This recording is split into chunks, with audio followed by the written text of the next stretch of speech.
Akame ga Kill is one of the greatest animes of all time. When it comes to popularity, on my anime list, it's ranked 29th, surrounded just by a bunch of anime legends. So if everyone is pretty much in agreement that this anime is awesome, why did it never get a season 2? Well, it kind of comes down to three things, really. The first one has to do with the anime and manga differences. So as the anime was airing, the manga had not yet been finished. And by the time the anime ended, the manga had yet to end, so the anime and the manga had two completely different endings. And that's one of the reasons I see a lot of people say there's never going to be a season 2, which is kind of true, but kind of not. And I'll get to that here in a second. But let's talk about some of the major differences in the anime and the manga. So probably one of the biggest differences is that Mine is very much still alive in the manga, and in the anime she ended up dying. In the manga, she was actually pregnant with Tatsumi's child. She actually ends up having the child, living with Tatsumi, and they retired out to the countryside and lived happily ever after. In the anime, she died.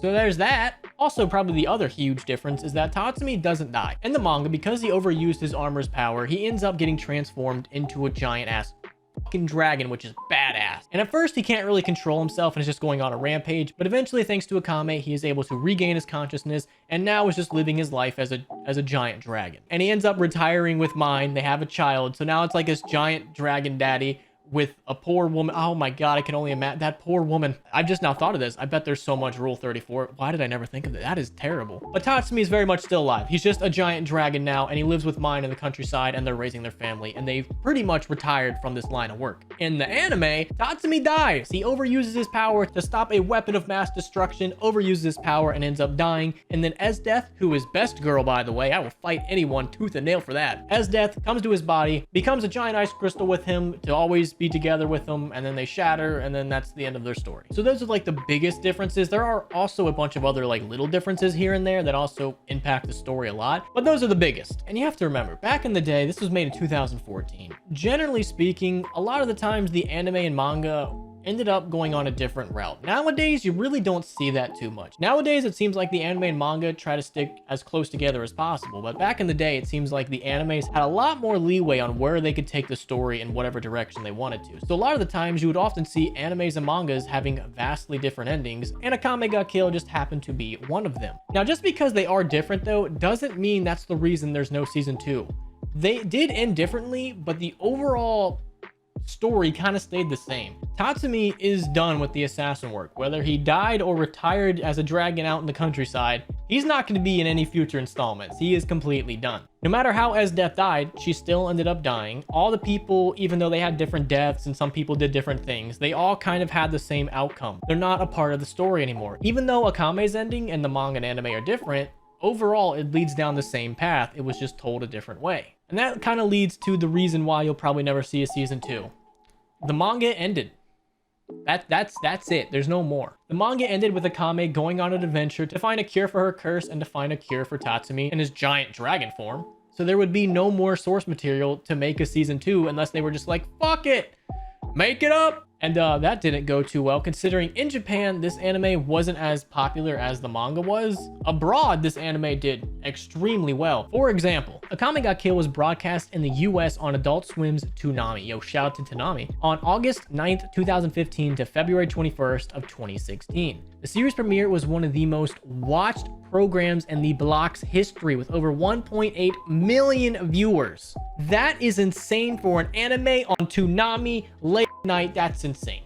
That's really, really good. But it doesn't matter what the West does, because it all matters how it was received in Japan. Japan's all that matters. That's how they get all the revenue. Us weebs out here in America, it doesn't matter. And in Japan, with Blu-ray sales and everything, the anime did decent, but nothing extraordinary. The overall census that I could get from people in Japan is that they liked the anime, but they didn't like how it differed so much from the manga, so it really wasn't received extremely well as it should have been. There just really wasn't any hope for a season 2, and I don't think you'll ever really see one. Now, I'm not 100% sure on that because there are 2 spin-off manga series. You have a prequel and a sequel, even though it's not a direct sequel. You have Akame ga Kill 0, which follows Akame's past as an assassin for the Empire before she ends up joining Night Raid, and that manga did pretty decent. Definitely not up there with Akame ga Kill, but it did fairly well. And you also have the sequel, Hina wa ga Yuku, which didn't do as good as Akame ga Kill. Even though they try to make this its own standalone thing, it still didn't do anywhere near as good, and compared to the other 2, it was definitely the weaker of the 3. The story follows an entire new set of characters on a new country, and even though it does have Akame coming in here and there,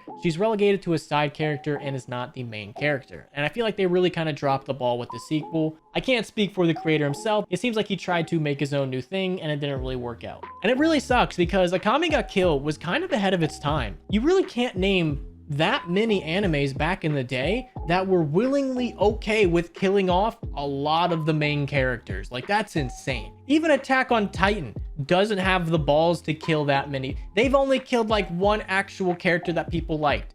All the other ones are just forget me characters. So you got to give Akame ga Kill some credit. They were way ahead of their time when it comes to actually having the balls to do what needs to be done to tell a good story. So to sum it up, Akame ga Kill, manga and anime, huge differences, but overall, there's just no more source material. And with the anime not doing as well in Japan as they probably wanted it to, and after almost 10 years, you're just not going to see a season 2 unless it's a prequel, which honestly, just leave it alone at this point. You've created this giant masterpiece.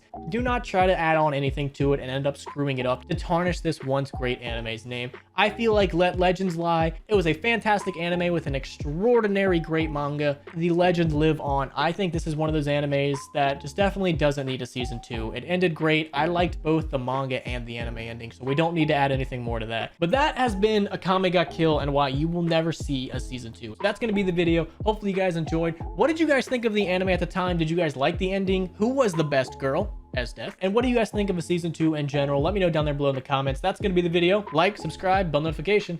Peace.